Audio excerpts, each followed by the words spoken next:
You were like, buy Apple. And I'm like, yeah, what am I going to listen to this moron 10th grader? Can't even get more than a B on a chem test. I'm going to listen to him? By the way, if you listened to me, the stock would have split 7-1 since then and God. be up, 10 times. Who's the real moron? Yeah. High school matters. Come on, let's talk about it.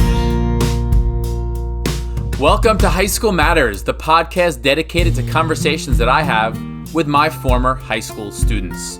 My name is Randy Appel, and I've been teaching high school since the year 2000. And this podcast really started because during the COVID pandemic, I had all this free time. So I started to reflect. I started to reflect on my life as a parent, as a teacher, and I started to think, how great would it be if I could reconnect with the students that I lost touch with over the years and kind of catch up, talk about high school, talk about things in high school that actually mattered to them then, but also that still matter to them now. And honestly, this podcast took on a life of its own. My conversation today is with a former student of mine named Joshua Kadden, who was in my regular chemistry class back in 2008. And when I say regular, I mean regular. There were no honors classes for Josh Kadden. Josh was a student with a lot of personality and also a lot of privilege. As you'll see, his high school experience presented him with a totally unique set of struggles. But unlike most students, he developed a very different set of strategies for dealing with them. Where most kids kept things in and projected an image that was very different from who they felt like inside, Josh was an open book. You will see how all of this played a role into who Josh Kadden was in high school and who he has been ever since. I hope you enjoy this episode of High School Matters.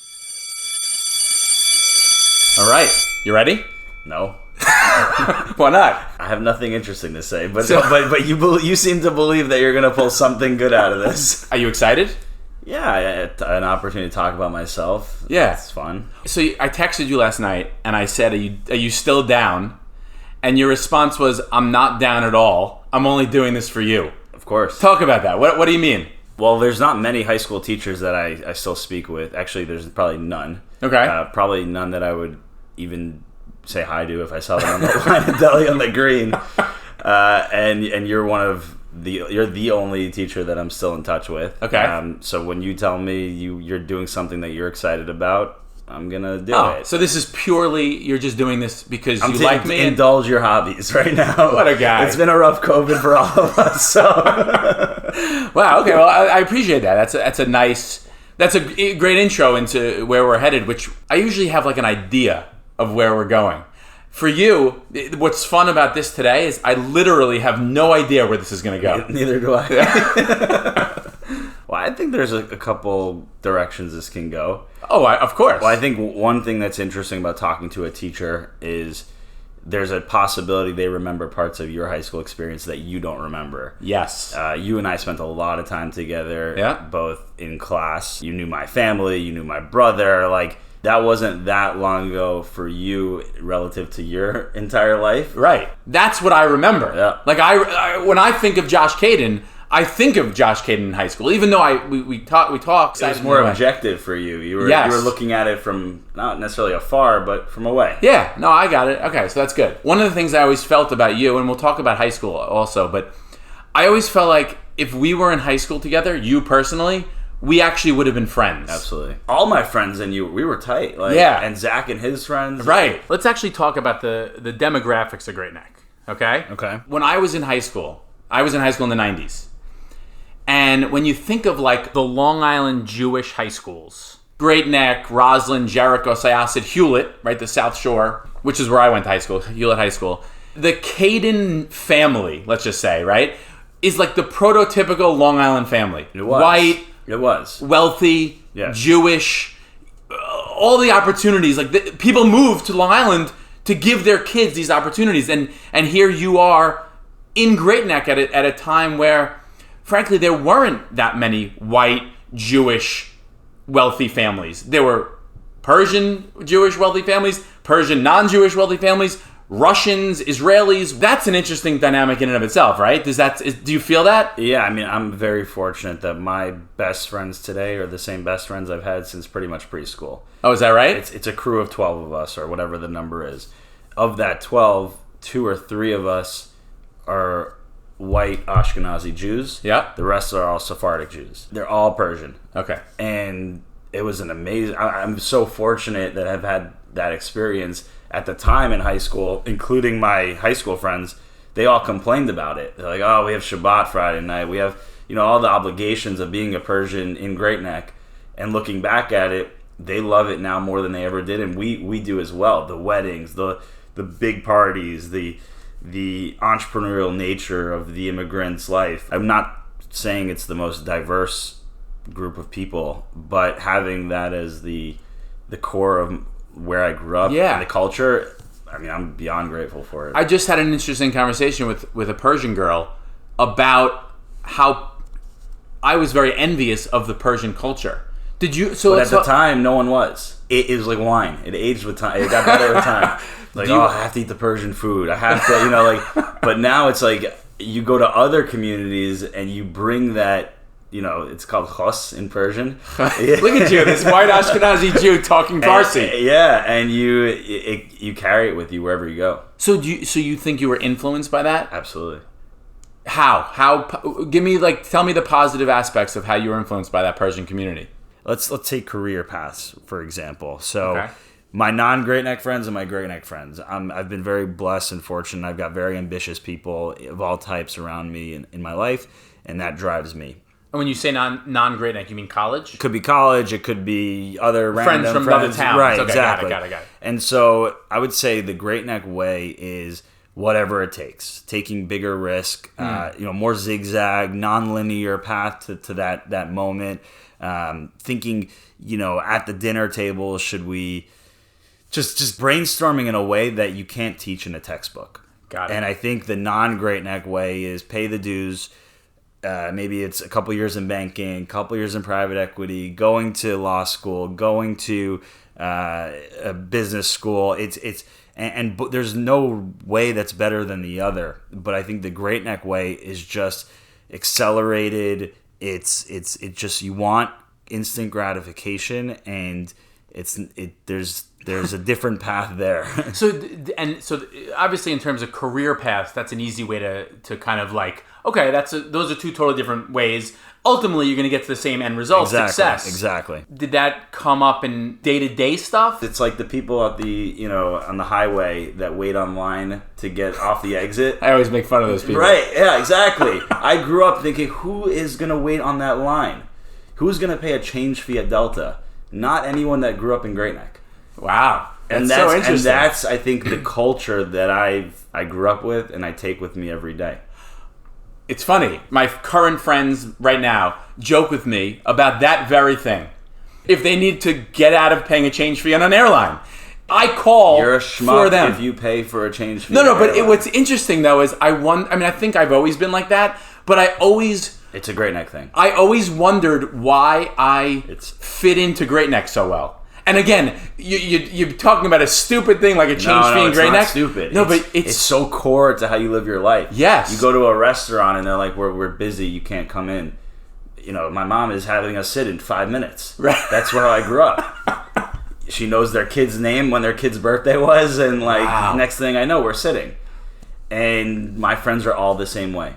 Is it the Persian culture meeting the Ashkenazi Jewish culture, meeting the Israeli culture, meeting the Russian culture, meeting the Asian culture? It's a confluence of a number of factors. And to be honest, some of it comes from a view of privilege, right? We've gotten everything we've always wanted. Right. And why not today? We're going to get what we want today. Right. And there's a self-awareness I have about that, right? About having privilege? Absolutely. And it's, as you leave Great Neck, you realize it more and more. Great Neck is absolutely a bubble, right? Right. You get everything you want. You have everything you want.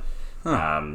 But, how do you leverage that privilege to do good? And that's something I've come to terms with or try and be more mindful of as I've gotten older. Right. But when I'm in high school and, poor teachers have to deal with a bunch of kids like us, it's I think it's something that will help me in my career. Absolutely. Wow. I definitely didn't think we'd talk about that. I thought we might talk about privilege. How do you think growing up as this white Jewish guy, Ashkenazi Jew, in this mixed culture in Great Neck, how do you think that shaped your life? You talked about, like you said, you got into the restaurants you wanted to. Yeah. You were taught that you figure out ways to make what you want happen. That's like a very real thing, but it's also a white privilege thing in a way. Yeah. So how do you feel that played a role into your life right now? There's a couple different directions to take that answer. As far as my career goes, I was never the brightest kid in the class, and that's something we can talk about, right? Yeah. I was never the highest grade scorer on the test. Definitely not. And I realized that my success was never going to come from how high of a score I got on a test. And that came from my experiences in Great Neck, looking at the parents and how they became successful. Oh, and wow. I carried that with me to Michigan, where I was surrounded by some of the smartest kids ever. Ross Business School, top 3, top 5 school in the country. My friends, everything came easy to them as far as classes and grades. And not getting discouraged by my GPA in how to approach my career, I think is something that my experience in Great Neck gave me confidence in. Because all these people from Great Neck were successful without the education? Is that It's not without the education, because they all were learners, natural learners, but it wasn't traditional education. It wasn't like what's social study, social studies. It was like, how do you understand the mechanics of real estate in New York? How do you there's a curiosity level that happens with my friends at a dinner table or at a Shabbat dinner with my friends' families that we're talking about intellectual things, but it's not your traditional form of education. Before we go there, I do want to acknowledge that the other part of your question, the privilege that I had growing up in Great Neck and how it created a lot of opportunity for me in college, I was oblivious to. Oh, really? You look around in the fraternity I was in, 28 white Jewish kids. This bubble continued in a different way. It's like you think you're going to the Midwest and you're going to experience all these new things. And it wasn't until I joined a sport business conference where I started to realize, why is there only one black kid? Why is there only one Asian American person or one Latino? And you start to realize it must be awkward for them because they're now a minority in this group of predominantly white, and actually when it's sport business it happened to be white Jews again. And over the last few years I've started to learn a lot more and start to reach out to minorities just to have a diversity of thought, diversity in my life. If I'm surrounded by people just like me, how do I continue to learn? Why did you notice it then? If you looked around high school, you probably would have noticed it there too. What happened? Because we were all the same in high school, so you didn't really have anyone to look at and be like, oh, that must be hard for you, right? It was just, we're all the same here. I always looked at myself just like the Persians and the Israelis, and for the most part it was. And also, we were young, immature high school students. Yeah. What did I know any better? No, but it's interesting that you did at some point acknowledge that. Is that just from being more wise in the world, or did something happen? Well, my best friend in college was Teach for America at JRLA with Jalen Rose Academy in Detroit after college.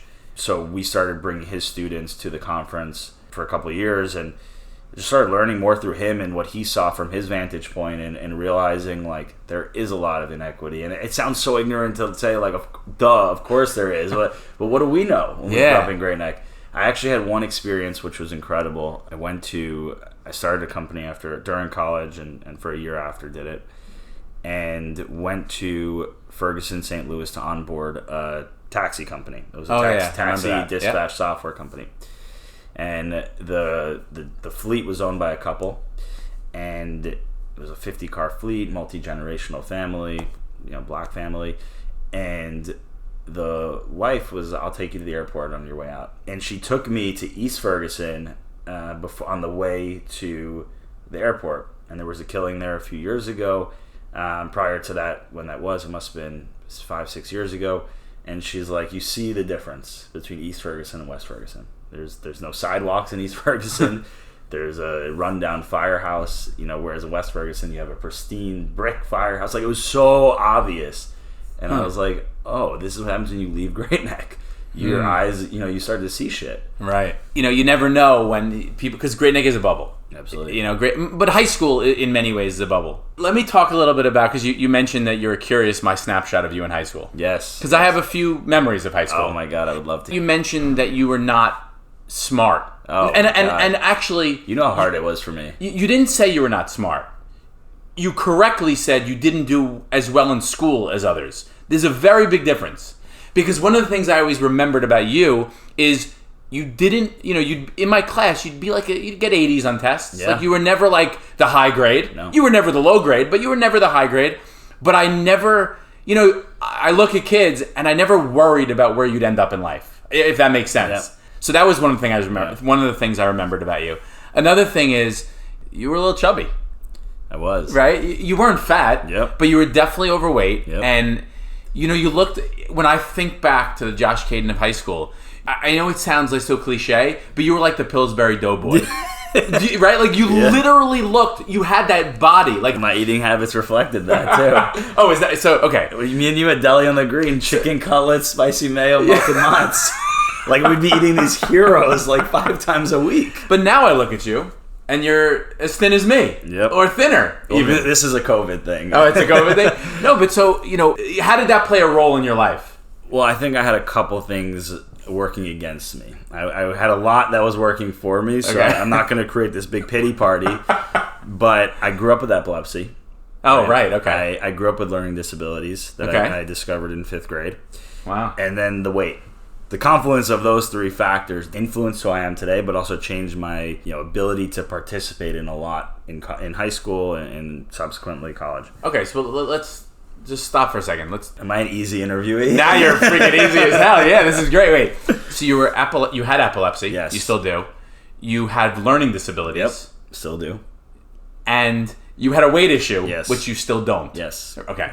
So let's talk about all those things, however you want to present them. So there's a lot to how that intertwine impacted you. between Yeah, go the ahead. 3. All right. So diagnosed with learning disabilities in 5th grade. It was my ADHD was terrible. It was to the point where I had a competition in 5th grade where my teacher would. The goal was to have as few paper clips on my desk every week as possible, and each paper clip reflected a moment where I called out and interrupted the class. Sounds like me in high Right, school. exactly.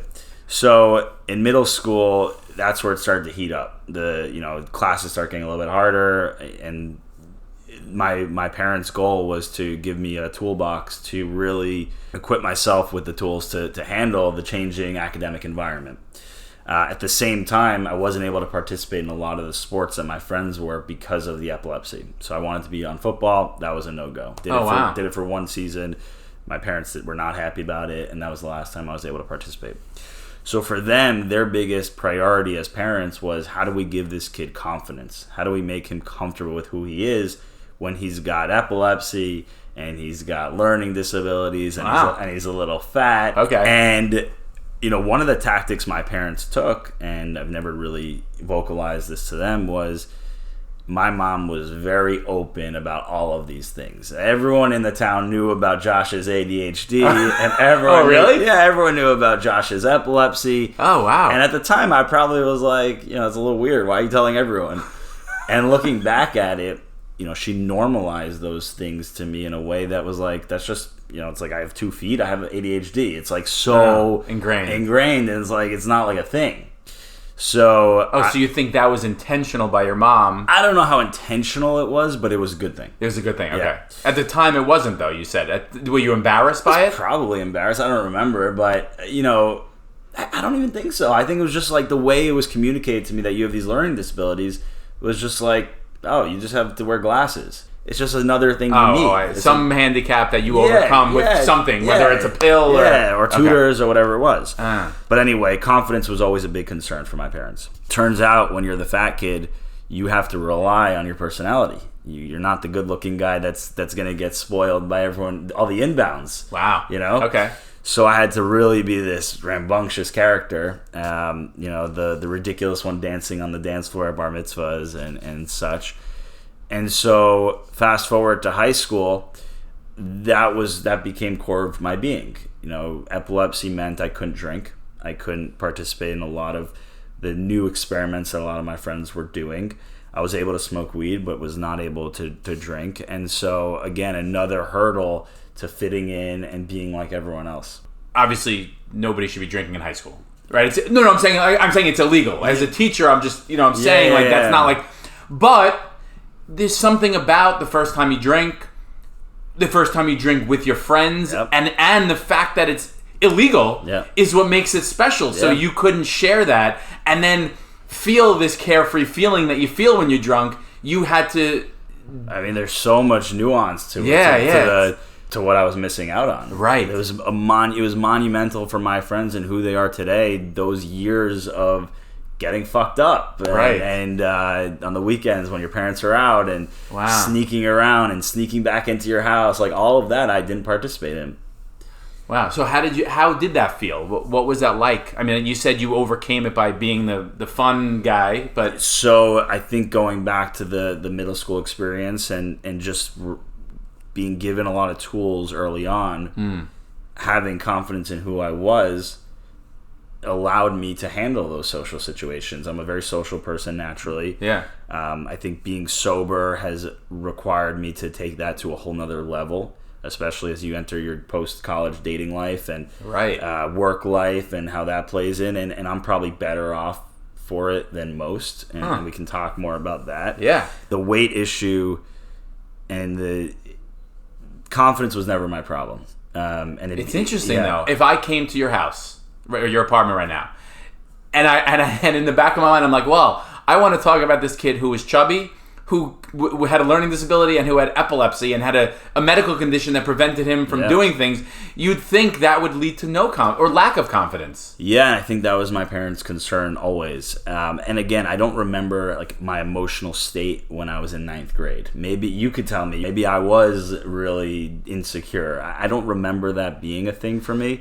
I think school was frustrating for me that I couldn't do better. Like, I tried so fucking hard, and you knew that. Yeah. I had every tutor in the world, and I'd still get an 84.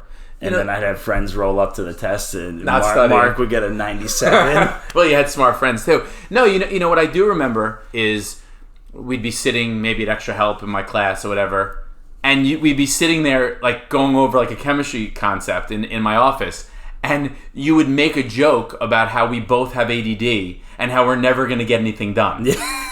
So, like, the fact that you were so open about that disability of yours is something I do remember. So that became a weapon later on in my life.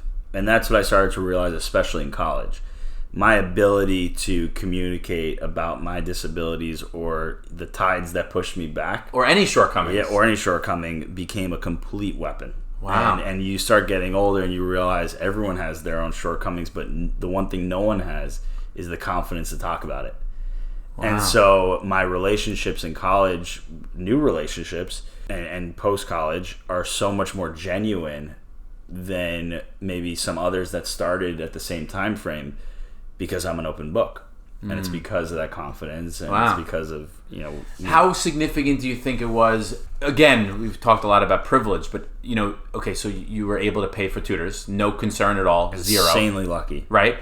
You were able to do things, like, you didn't have any of the other struggles added on. Like, when you have all these three things, if you had these other things, like, if home life was rough because, like, your parents were stressed because they couldn't pay their bills and stuff, just the normal things that a lot of kids deal with. You didn't have that. How significant do you think that played in your confidence right today? I mean, 100%. Right? Like, that's all it was. That's all it came from. Right. And it's something you have to wake up grateful for every day. You can't apologize for it. You shouldn't, right? And that's a battle sometimes you face. Actually, I feel bad that I had all these tools.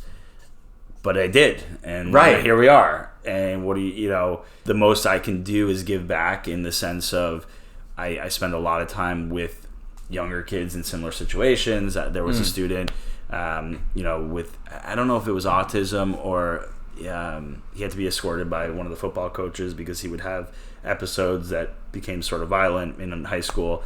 And I spent 2 periods a day with him every day senior year. Oh, really?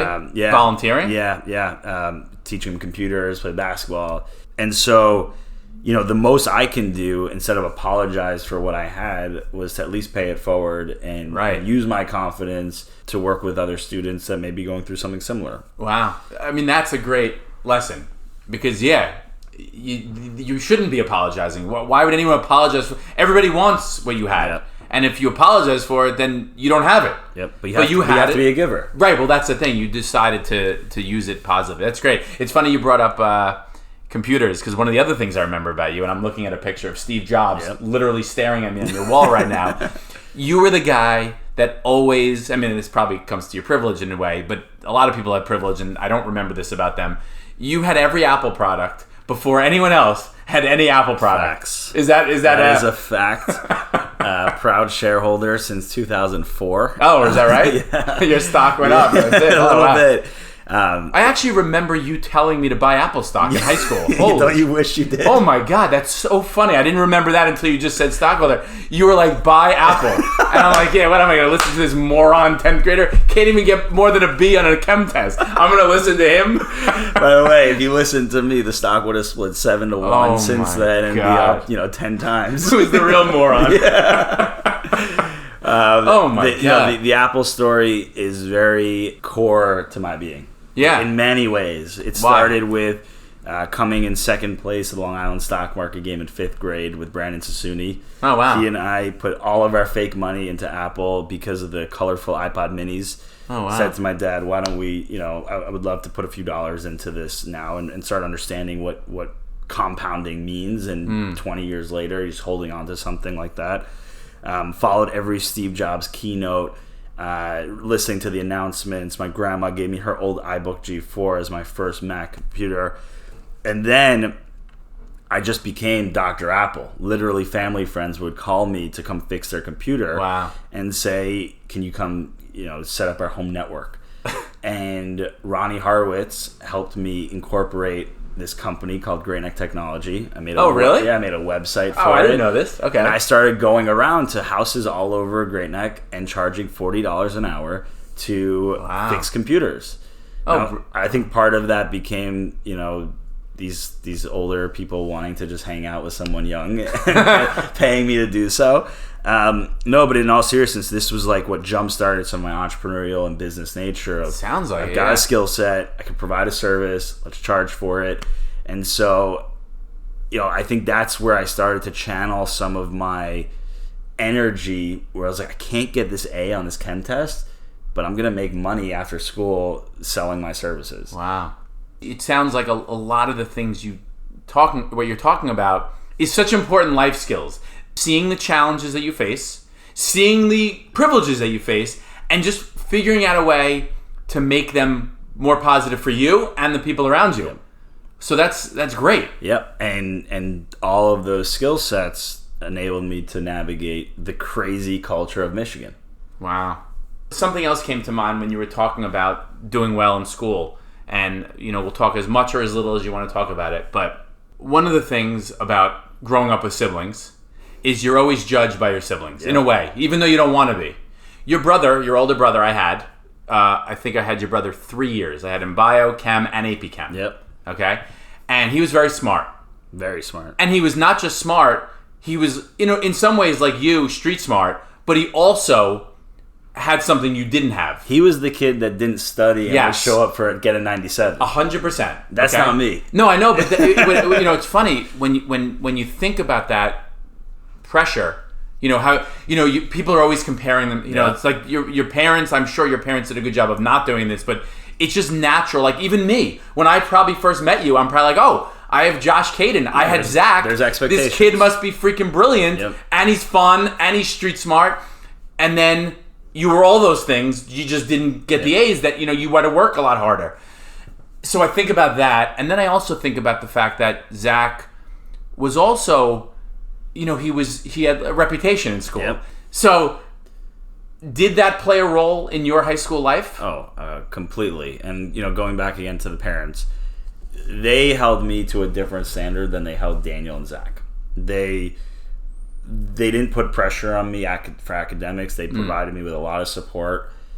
And I don't know, how I got away with some of the stuff I did in that sense. And I guess it was always them being mindful of, he's different. He's got a different way of path to success. And I think they always had this confidence that I was going to figure it out in a different way than Zach and Daniel. Right. But with Zach and Daniel, they wanted to see that 90 plus. They wanted to see that. I remember. GPA. It was different. As far as the expectations go with the school and having Zach there, I was little K. That's what everyone referred to me as. And I had, Zach was very different from me, and I had to distinguish myself. Zach and his friends collectively were this loud group. They were awesome. I'm very close with a lot of them to this day. But they were quintessential, bullying some of the younger kids, and I had to pay the price for that. To the point where I was in Bovanda one time, and Bovanda's a local Italian place for lunch, right? Hold on. Bovanda is like a nice fucking joint that's on the corner of our high school and Middle Neck Road. You privileged kid. And we'd show up there, and you look around the tables in the middle of a school day, and we're all having penne al vodka and chicken parm at like a white tablecloth joint. And it shows the privilege. It's literally like being at some mafia type of restaurant where it's like that clique is over there, that clique is sitting there. Okay. And so I would get thrown breadcrumbs, like literally bread rolls from across the restaurant from some of those kids because of who my brother was and what my brother had done to them over the years. And so, again, taking a challenge, channeling that energy into, I can't have everyone feel bad for me. How do I navigate this?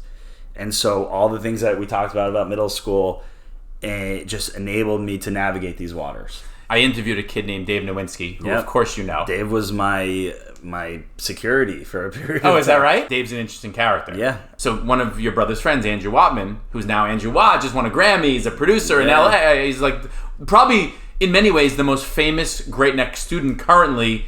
There's a lot of them. Great Neck has a lot of famous students, but in terms of success and money and where he wanted to go and from high school, he's killing it. He's number one. Right? And Dave Nowinski basically told me that Wattman went to Dave and said, please, Wattman was Zach's friend, please take it easy on Josh. Don't bully him or treat him badly for the mistakes of his older brother. Yep. So when you say Dave was your security guard, what does that mean?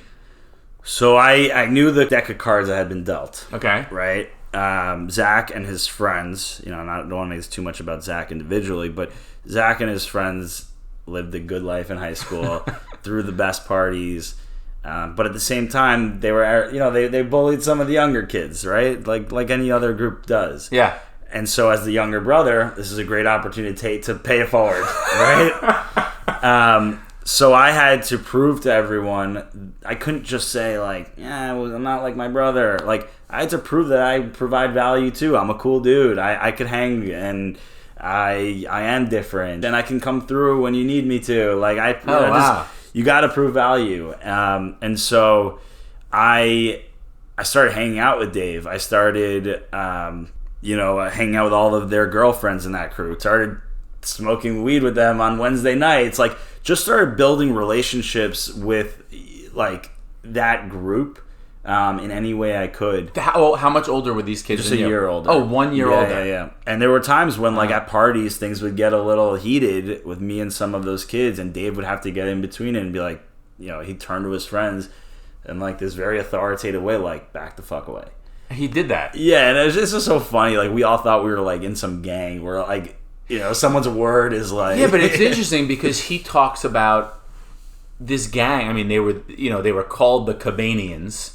And in many ways, the stories he told me, they really were in many ways a gang. Very gang-like. Yeah. So it must have been puffy North Face jackets, dime bags that were less than a gram, always skimpy on the grams. Because you listen to Dave's story, and you root for him in some ways, you want to kill him other times, and yet you hear this story, and it's almost like you see the good that he could provide, and he provided it. Yeah, I mean, look, Dave and I lost touch years ago, but I'll always have a soft spot for him. Right.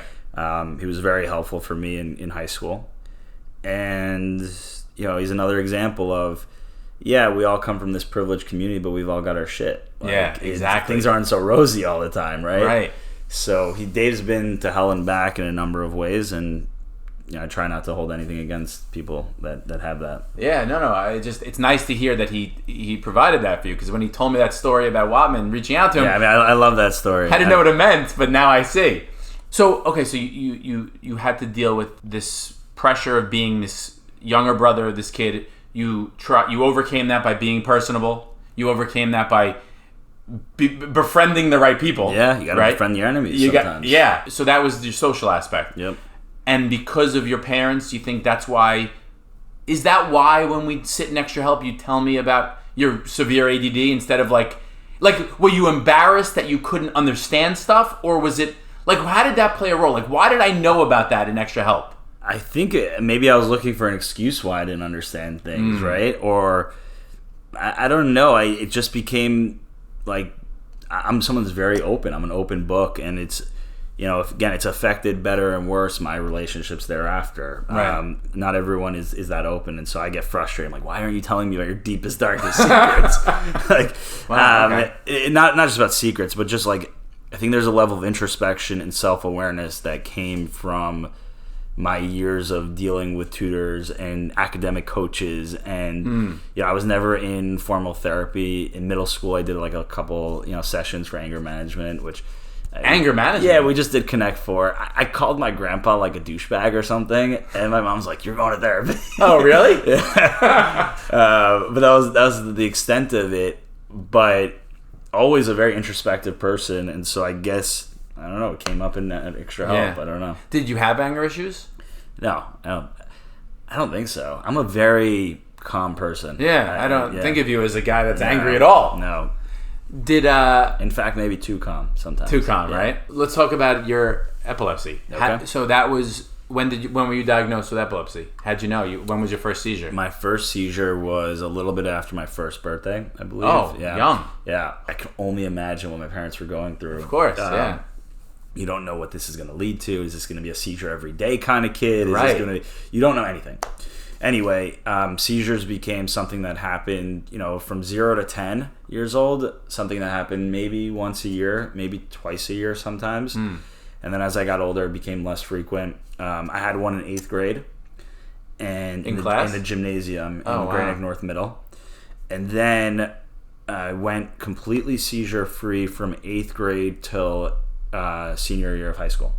Oh, wow. So it was this period where I was advised I should not be drinking alcohol. I could smoke weed, but could not drink. You were told you could smoke weed? Yeah. I don't remember how explicit it was. Weed had always been... There's a good association with weed and epilepsy. No, I remember hearing that it's actually could be helpful in a way. I never use it in a medical sense. In the medical sense, it's... You can use it much more potent, and also for people that have seizures every single day. Got it. For me, it just wasn't going to hurt. It wasn't detrimental. Okay. So anyway, drinking was no-go in high school, which I was always bummed about, but I got pretty comfortable with it quickly. And then fall of senior year, I said to my doctor, I'd love, it's been 4 years since I've had a seizure. I'd love to find out if I'm done. And maybe going to college next year, I could start drinking. This is a big deal. Mm-hmm. So they're like, she was hesitant about it, but she's like, okay, let's do it. And she's like, you have to do a 48-hour EEG. So one of those things where you put plugs on your head and it reads all the stuff. So this goes back to my insane confidence, right? And maybe stupid confidence. I'm like, great, I'm going to wear this to school. God. I don't remember this. It was the football game. It was a Saturday football game. It was when Four Locos were in, and we made Great Neck North football. Four Locos, what's that? Oh, that was a moment in Great Neck North history where there were these energy alcoholic beverages where people get pretty fucked up off one can, and I think they ended up getting ruled illegal. So our senior year, we had made football games awesome. That had never been a thing. It was something I was involved with. We brought everyone to the parking lot, and we brought the vuvuzelas or whatever. I remember that, actually. Yeah, that's right. We got dressed up. It was a party. And I showed up with this box, the wires to my head, and wore a winter hat. And I was flexing. I was like, yo, check this out. And everyone knew you were epileptic. Yeah, everyone knew. I told everyone that would hear me, I have epilepsy. Because that became my opener, and we'll talk about that in a second. The results came back, looked pretty solid, started to wean off the medicine starting in January, and the only time I remember having a few drinks was March spring break in Miami. I had like 3 cranberry vodkas. Didn't do anything. Fast forward back to school, June 7th, 2011, 3 days before prom. I was in the pool at Mark's house, and next thing I know, I wake up and a police officer has a breathing mask over me. Apparently what had happened was we were playing pool basketball. It was a very hot day. Dehydrated, and my buddies had gotten out of the pool to eat Geno's. I don't know why I decided to stay in the pool. It was all very hazy at the time. You know when you're in a pool and you like try and go under to see how long you can stay, and you're just like enjoying, like kind of meditating underwater. That's what my friends thought I was doing. And then they're like, "Well, why isn't Josh coming up?" So my friends jumped in. They saw I was convulsing. Oh, really? Yeah, they jumped in and lifted me out of the pool. You had it in a pool? In a pool. Oh, my God. And as my friends were pulling me out of the pool, I was still convulsing. So I actually shattered my nose on the ledge of the pool. And yeah, I remember the police officer like saying into his walkie-talkie, you know, we just had a kid had a seizure. And I was in such denial. I was like, "Officer, why are you lying?" Oh, really? I was yelling at the officer. I was like, when you woke up? Yeah, on the ground of the cement. I was like, "Why are you lying? I'm just super stoned. I'm just super high." Like that's all I kept telling him. Like yelling this because I thought I was done. Like this. Why that result? Your report came back. Yeah, no more seizures. 6 months earlier, it was like you have a clean report. We're gonna wean off the medicine. And yeah, and I was so traumatized that this wasn't over. You know, and it's funny because I never thought I cared that I had it, but as soon as I thought I didn't have it, I was like, "Oh, this opens up my life to all these other opportunities." So went to the hospital. It was I was so sad, and there was definitely trauma after that. Where like I always thought like, "Oh shit, I'm in my car. Am I gonna have one? I'm in the subway. Like, am I gonna have one?" Right. So anyway, fortunately, I was able to keep my license because I wasn't on my medicine at the time. And what do you mean keep your license? So if you have a seizure and you're under certain conditions that you're going to stay under, you're going to get your license revoked. Driver's license. Oh, really? Yeah. But because I wasn't on my medicine and then I put on my medicine, I was able to keep my driver's license, which that would have been a huge blow. My car, to me, is like so core to who I am. In college, I'm the designated driver everywhere. Because you don't drink. Yeah, it's a form of control. It's a form of like, I move when I want to move. I can go where I want to go. And that's like the perk I get for being sober. Oh, wow. So, yeah, I ended up having that seizure and then going to college that fall, knowing that I had just had a seizure 4 months earlier. And now this presented a whole new, you know, I thought, like, I need to tell my friends about this because what happens if I have one? These are new people. Like, that became a whole new dynamic. Wow. How did that go? Like, what? How did it go? It went. But so you meet these people, and is that like It's hard because Welcome Week Michigan is debauchery. Pure fucking debauchery. It's blacking out every night. The only way people are saying hello to each other is, "Yo, let's take a shot." Like, "Yo, you want to play beer pong?" Like, and then you have girls that are introducing themselves. I'll never forget. There's this one girl that introduced herself to me 4 nights in a row, and I was like, "Marty, we've met 4 nights in a row." And so, like, dealing with the intensity of the drinking culture became something that I had to deal with and learn. And how do I become friends with people if drinking isn't going to be our common language? Oh, yeah. So having to you know, rejig my pitch. You know, what is my pitch? You know, what's my value prop here? Right. It was hard. I one thing I had was a big stoner, so that was fun, and that was another. But you smoked a lot of weed. I smoked a lot of weed, but it wasn't. You know, it's not like a party drug, so it wasn't like, you know, you're down in the basement getting loud with everyone. Right. But you find your niche. Like, you find there's people like you, and they too want someone that's like an outlet from that craziness. Right. You find that as the sober guy, a lot of people start to confide in you that they're not as down with everything they're doing. Of course not. As they're doing. Well, right, because you don't want. I mean, you don't want to get drunk all the time in college, but it's just almost like you have to. It's almost like it's like the initiation into school. The progression of that conversation over 4 years was nuts. Like the amount of at first it was like, you don't drink, like, oh, shit, you don't drink. How do you do that? And it became like I was a shaman in a way for a lot of people. Wow. Like, how do you live this lifestyle where you're waking up early and going to the library before we all wake up? And like, oh, wow. It just became sort of a weapon again. Yeah. But it took me a while to get there. Freshman year was tough. Was it tough? Yeah. Socially, yeah. Pledging. My school friends love sports. I'm not the biggest sports guy. They love playing it. They love watching it. I don't know enough about sports to keep up with them. They love to drink. So again, like you have these core languages that we're not speaking the same of. Right. So figuring out my niche was tricky. When did that not become so difficult for you? When I changed my attitude towards it, I guess, right? Like, with girls, for example, how do I communicate this to them? And so one of my go-to lines is, oh, like, what are you drinking? And they're like, vodka soda. What about you? Like seltzer, casually. And they're like, wait, what? Like, what do you mean seltzer? I was like, yeah, I don't drink. I never have. I'm always quick to say never have, because then there's like, oh, you quit drinking. Like, right. No judgment, but like that's just not my background, gotcha. right? So then it became a 2-minute opener, and now I've got I've revealed something very personal about myself in 2 minutes, where someone's like, oh, this guy's like a little different than the 5 others that I talked to, and I started getting in a groove of, oh wow, I was doing well. I was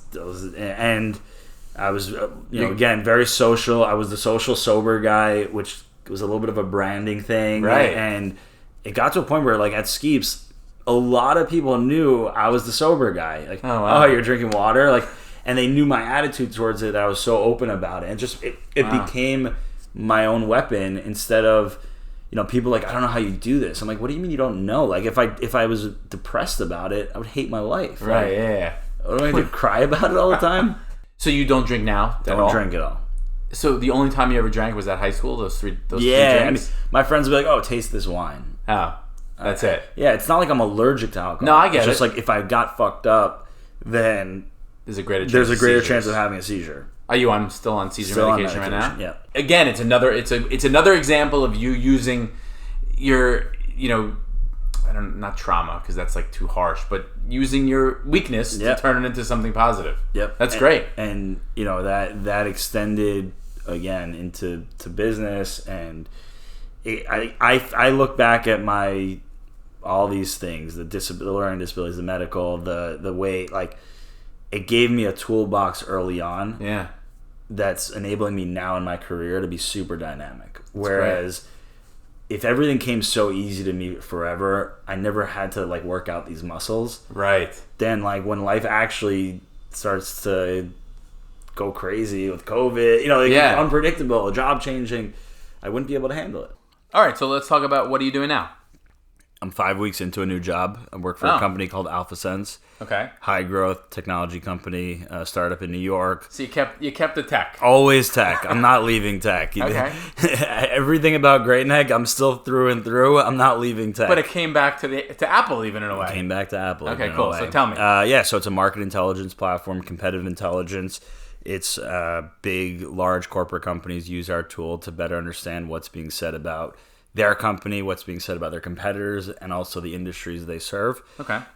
One actually bizarre, serendipitous thing about this new company I'm working for, my boss's boss, the leader of our entire sales organization, grew up with significant learning disabilities. Oh, is that and right? Also very open about it as well. Wow. And he makes that part of his purpose of his management style, and it creates a lot of trust between him and his employees.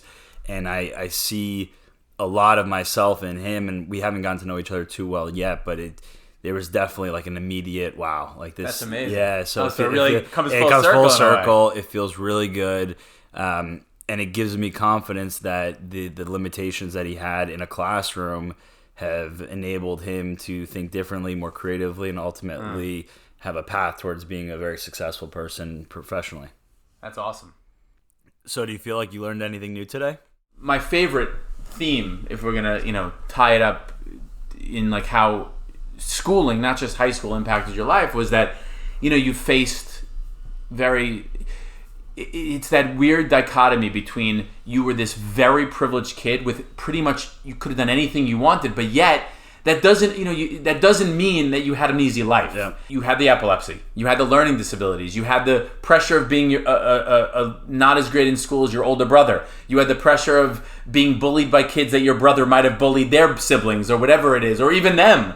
And that all is real stuff, even though you lived in this beautiful house with all these things you grew up with, and yet you took the bad and you made it good, and you took the good and you made it good. So not everyone makes the best out of this situation, and you have a very positive outlook on life, you have a very positive presence in life, right? And that to me is the most interesting thing, because a lot of Great Neck is filled with privilege, but you turned it into something positive.